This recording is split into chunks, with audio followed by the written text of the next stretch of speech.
Time now for our Wall Street Week daily segment. With extreme weather events like the Maui wildfire and Tropical Storm Hilary becoming more frequent, the CIO of CalSTRS says investors will need to start paying attention. Too often I hear, oh, well, that's a one-off event. That's an unusual occurrence. You're going to see more flight disruptions, more dirty air, more weather extremes, heat and cold, more droughts and rain, and that's absolutely going to be consistent for the rest of our lifetimes. Get used to it and adjust. And that means our investment models have to adjust to the volatility. Wall Street Week's David Westin spoke to the Environmental Defense Fund Vice President for Economics and Policy Analysis about changing the way we assess climate risk.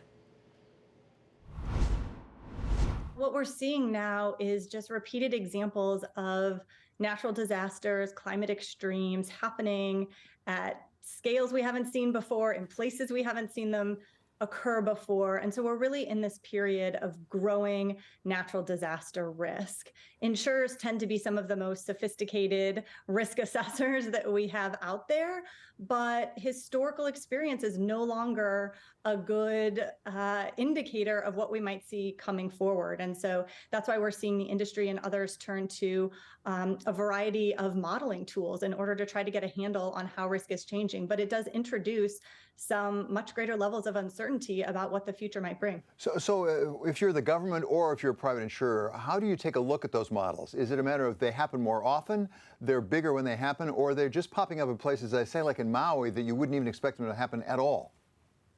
Yeah, absolutely. All of those things. And so what we're seeing is a need to merge some of our traditional tools for assessing the impact of natural hazards with understanding from climate scientists about how climate is stressing these systems in ways that are leading to changes in, exactly as you mentioned, the location of extreme events, their severity, their frequency, their duration. We're seeing a number of changes across a range of climate-related perils, and those impacts are starting to be felt on the ground.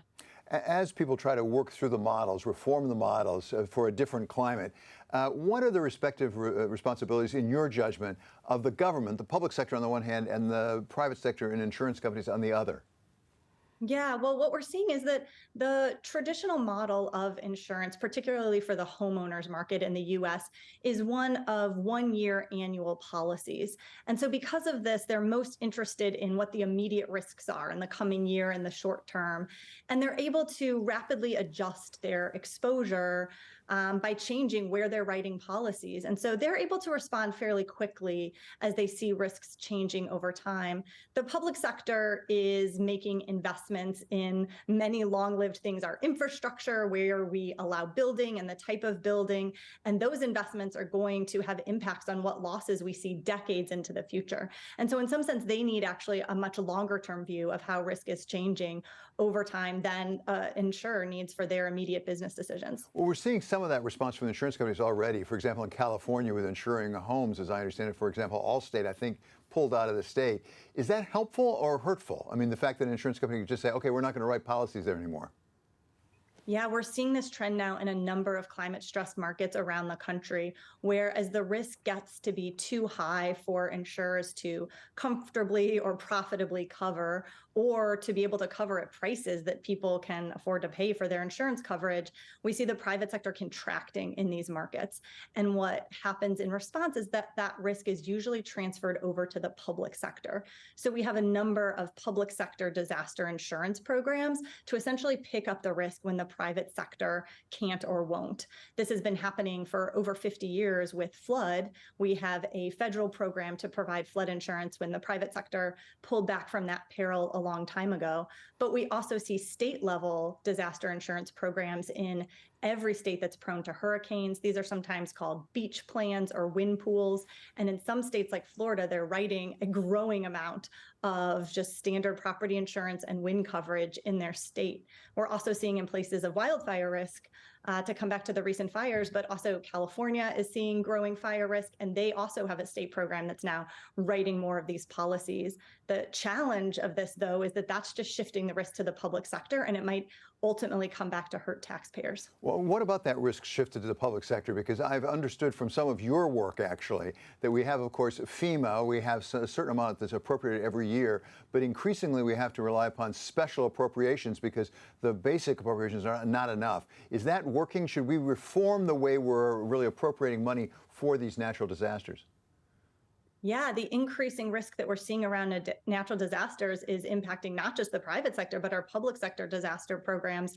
As you mentioned, when a disaster is very severe, it often gets an official declaration from the president, and that opens up a number of different types of federal programs and federal dollars for people.